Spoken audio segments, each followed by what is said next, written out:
असहनशीलता पर राहुल गांधी ने कहा कि भारत इस मामले में पाकिस्तान की तरह बनता जा रहा है।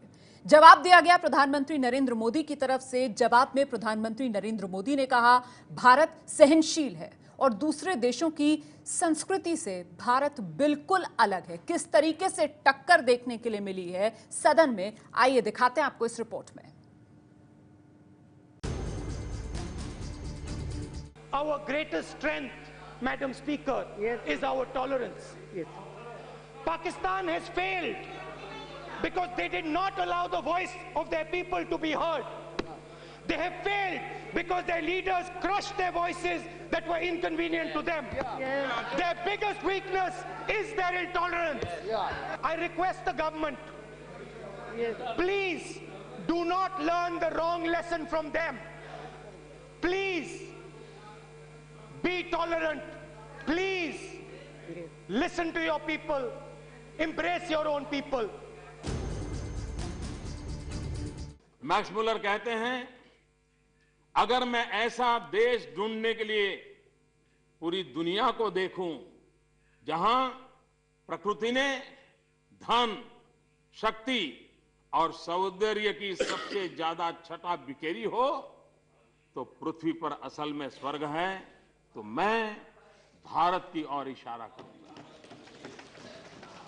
अगर मुझसे पूछा जाए कि किस आसमान के नीचे मानव मस्तिष्क ने अपने पसंदीदा उपहारों में से कुछ को सबसे ज्यादा पूरी तरह विकसित किया है, जीवन की बड़े से बड़ी समस्याओं पर गहराई से विचार किया है और उनमें से कुछ का समाधान भी निकाला है, जो उनका भी ध्यान आकर्षित करेगी, जिन्होंने प्लूटो और कांट को पढ़ा है, तो मेरा इशारा भारत की ओर होगा।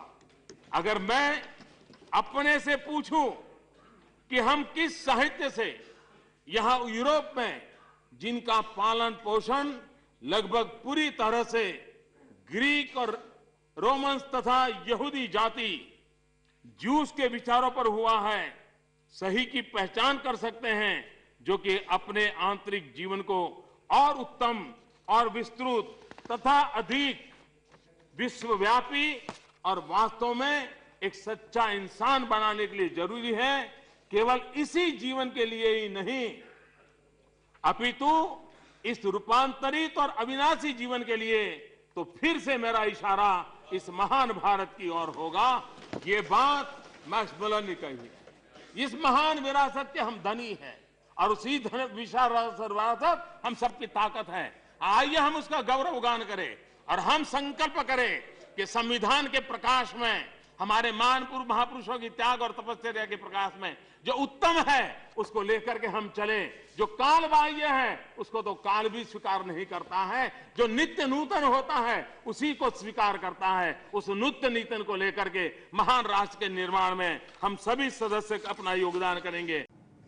और राहुल गांधी ने लोकसभा में आज फिर मंत्री वीके सिंह के उस विवादित बयान का जिक्र छेड़ा जिसमें वीके सिंह ने हरियाणा के 2 दलित बच्चों की हत्या की तुलना कुत्ते के बच्चे से की थी। राहुल ने आरोप लगाया कि मोदी ऐसे लोगों को मंत्री बनाए रखना चाहते हैं। जवाब में राज्यसभा में प्रधानमंत्री ने कहा कि हमने गलत बोलने वालों को समझाया है। Mr. V.K. Singh, who not only swore an oath as a minister, he swore an oath as a member of parliament, and he swore an oath as an army man. And I can't find Mr. V.K. Singh here. A general who likened Dalit children to dogs, who called just Dalit children dogs. He has directly challenged the Constitution. He has directly challenged the Constitution and the fundamental right of equality by equating Dalit children to dogs. Our Prime Minister allows this man to continue as minister. राजनीति में जो लोग हैं, हमारी एक जिम्मेवारी का संदेश भी देते हैं। जब हमारे यहाँ कुछ सदस्यों के द्वारा छोटी मोटी हरकतें हुई, तो यही सदन की हिम्मत है कि उन्होंने सदन की मर्यादा को, लेकिन ये आवश्यक है, सभापति जी मैं आग्रह करूंगा, ये आवश्यक है कि हमारे सभी सदस्यों को बार बार एथिक कमेटी के जो उसूल है, जो निर्माण हुआ है, बार बार उनको कहते रहना पड़ेगा, उनको बताते रहना पड़ेगा, क्योंकि हम सब कोई गलती न कर बैठे और ये तो हमारा दायित्व बनता है। और लोकसभा में राहुल गांधी ने बीजेपी की अंदरूनी लड़ाई का जिक्र भी छेड़ दिया। राहुल ने कहा कि कभी मोदी की तारीफ करने वाले अरुण शौरी आज सरकार पर ही सवाल उठा रहे हैं। वहीं प्रधानमंत्री नरेंद्र मोदी ने राज्यसभा में कहा कि तू मैं से देश नहीं चलता है। आपका एक आदमी है अरुण शौरी जी, जो पहले मोदी जी की प्रशंसा करते थे। उन्होंने मोदी जी के बारे में 2-3 गलत चीजें कही, क्रिटिसाइज किया, थोड़ा क्रिटिसाइज किया, और आपके जो ट्विटर आर्टी हैं, उनको पता नहीं क्या कहते हैं, आप क्या कहते हैं, ट्रोलर्स। आपके ट्रोलर्स ने आपके ही आदमी पे आक्रमण कर दिया और क्या कहा अरुण शौरी जी के बच्चे के बारे में, जिसको सेरेब्रल पॉल्सी है, उसको भी नहीं छोड़ा आपने। मिस्टर शौरी जी ने कहा कि ये ट्विटर के लोग मेरे ऊपर चढ़े, मेरे पीछे पड़े और मुझे उन्होंने गाली दी, और उनको प्रधानमंत्री जी फॉलो करते हैं। ये सिर्फ तू मैं करने से देश नहीं चलता है, देश कभी साथ साथ मिलकर के भी चलने से चलता है। और इसलिए संविधान एक ऐसी शक्ति है जो हमें तू और मैं की भाषा से बाहर निकाल सकती है। संविधान एक भावना है जो हमें जोड़ने की ताकत देती है। सहनशीलता के मुद्दे पर लोकसभा में राहुल गांधी ने यह भी कहा कि प्रधानमंत्री ने संविधान पर चर्चा के दौरान महात्मा गांधी, डॉक्टर भीमराव अंबेडकर और सरदार पटेल की तारीफ की, लेकिन उन्होंने देश के पहले प्रधानमंत्री जवाहरलाल नेहरू के लिए कम शब्द इस्तेमाल किए। उधर राज्यसभा में प्रधानमंत्री नरेंद्र मोदी ने इसका जवाब दिया कि मैंने जिनका नाम नहीं लिया, मैं उनका भी उतना ही सम्मान करता हूं जिनका मैंने जिक्र किया था। I listened to the Prime Minister a few days ago talk about our Constitution. He spoke over an hour and praised the people who, in his view, were the architects of the document that allows me to speak here today. He mentioned Gandhi ji. He mentioned Ambedkar ji. He spoke about the contribution of Rajendra Prasad ji, Vallabhbhai Patel ji, and he even had a couple of words to say about Jawaharlal Nehru ji. ये संभव नहीं है कि सदन के सभी महापुरुषों का नाम दें तभी उनको हम आदर देते हैं। ये कार्यक्रम अपने आप में उन सभी ऋषियों को जो कि संविधान सभा में बैठे थे, उनको नमन करने के लिए बनाया है। और इसलिए उसमें मेरी पार्टी का कोई सदस्य होता तभी मैं याद करूं, ऐसे देश नहीं चलता है। किस विचार के थे, किस दल के थे, उसके आधार पर हम निर्णय नहीं कर सकते हैं। यह देश हर किसी ने कोई न कोई सकारात्मक योगदान का परिणाम होता है, और हर किसी के सकारात्मक योगदान को ही हमें जोड़ते चलना जाता है, तभी तो राष्ट्र संपुट होता है। वैसे आज राज्यसभा में संविधान पर अपनी बात रखते हुए राज्यसभा के समर्थन पर भी नजर रही प्रधानमंत्री नरेंद्र मोदी की। उन्होंने ये भी कहा कि कानून बनाने में राज्यसभा की बड़ी भूमिका है और उम्मीद जताई कि राज्यसभा इसमें अड़ंगा नहीं डालेगी। भूमि बिल का इशारा करते हुए पीएम मोदी ने डॉक्टर भीमराव अंबेडकर के बयान का ही हवाला दिया और कहा कि उन्होंने भी विकास के लिए औद्योगिकरण की जरूरत बताई थी। संविधान सभा की बहस में गोपाल स्वामी आयंगर ने जो बात कही थी, वो मैं यहां उद्धृत करना चाहता हूं। दुनिया भर में जहां कहीं भी कोई भी महत्वपूर्ण संघीय व्यवस्था है, वहां दूसरे सदन की व्यवहारिक आवश्यकता महसूस हुई है। कुल मिलाकर के हम इस पर यह जानने के लिए विचार कर रहे हैं कि यह कोई उपयोगी कार्य करता है या नहीं।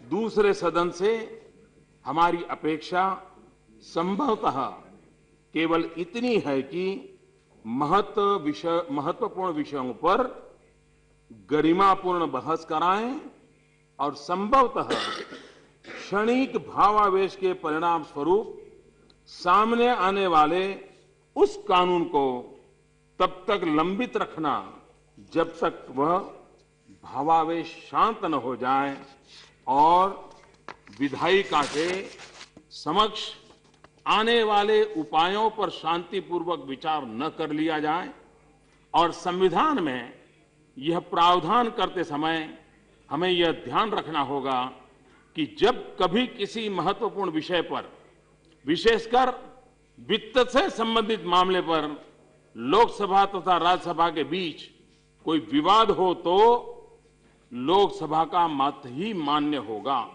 इसलिए इस दूसरे सदन की मौजूदगी में हमें केवल वह साधन प्राप्त होता है जिससे हम उस कार्रवाई विलंब में करते हैं जो संभवतः जल्दबाजी में शुरू की गई हो और शायद हम उस अनुभवी व्यक्ति को एक अवसर देना चाहते हैं जो संभवतः गहन राजनीतिक विवाद में न रहता हो, लेकिन जो उस ज्ञान और महत्व के साथ बहस में हिस्सा लेना चाहता हो जिसे हम सामान्यतः लोकसभा के साथ नहीं जोड़ते हैं। यही सभी बातें दूसरे सदन के संबंधित प्रस्तावित है। मुझे लगता है कि कुल मिलाकर विचार करने के बाद ज्यादातर लोग एक ऐसा सदन बनाने और यह सावधानी बरतने रखने में के पक्ष में है कि वह कानून अथवा प्रशासन में के रास्ते में अड़ंगा सिद्ध न हो। ये गोपाल स्वामी अयंगर ने संविधान सभा में कहा था। मैं समझता हूं हम इस सदन के लोगों के लिए इससे बड़ा कोई मार्गदर्शक सिद्धांत नहीं हो सकता। तो राज्यसभा में प्रधानमंत्री नरेंद्र मोदी को सुना आपने, वहीं लोकसभा में असहनशीलता के मुद्दे पर बहस के दौरान राहुल गांधी ने गुजरात मॉडल को फुस करार दिया। राहुल गांधी ने गुजरात के पाटीदार आंदोलन का हवाला देते हुए कहा कि इस देश में प्रदर्शन करने वालों को देशद्रोही कहा जाता है। गुजरात में क्या हुआ? आपका जो गुजरात मॉडल था वो गुब्बारे जैसे फटा और पाटीदार आंदोलन शुरू हुआ। लोग आए, प्रोटेस्ट किया और गुजरात की सरकार क्या करती है? पाटीदारों के खिलाफ गुजरात की सरकार क्या करती है? 20,000 FIR फाइल करती है उनके खिलाफ। क्यों फाइल करती है? कारण क्या है? कारण है सेडिशन। आज हिंदुस्तान में प्रोटेस्ट का मतलब सेडिशन। तो लोकसभा में राहुल गांधी के ये तीखे तेवर पूरी तरीके से हमलावर राहुल गांधी सरकार पर नजर आए। राहुल गांधी ने साक्षी महाराज पर हमला बोलते हुए कहा कि यहां गांधी के हत्यारों को देशभक्त कहा जाता है। Gandhi ji, the father of our nation, gave our people voice. He allowed people who had not been heard for centuries to sing. Nathuram Godse put 3 bullets inside his chest. I sat here and listened the other day while Narendra Modi ji praised Gandhi ji, our leader. I have also seen him remain silent when that gentleman, Mr. Shakshi Maharaj, has called Nathuram Godse a patriot. Yes.